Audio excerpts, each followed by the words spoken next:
Magluto tayo ng quick and easy sopas. Ito ang ating mga kailangan.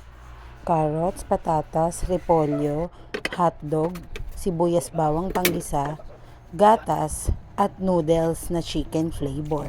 Ayan, simulan na natin ang paggigisa. Nilagyan ko ng kaunting butter, mantika, nilagay ko na ang sibuyas bawang at sinimulan ko ng igisa ang hotdog. Then, inilagay ko na rin ang patatas at carrots. Tinimplahan ng kaunting paminta.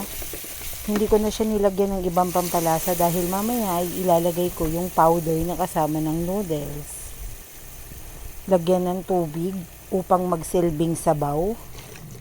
Yung tubig medyo dinamihan ko para hindi masyadong maalat.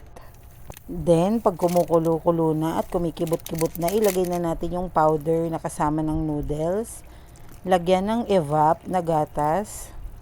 Yan, ibinuhos ko na yung isang latang evap na malaki para creamy at masarap.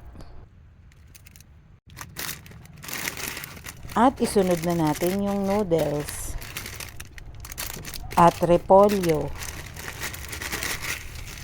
Lagyan ng beaten egg and lagyan din ng nilagang itlog.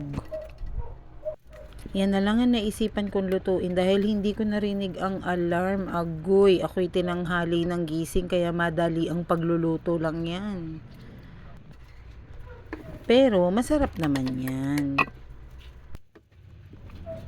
Masarap na, madali pang lutuin at matipid pa.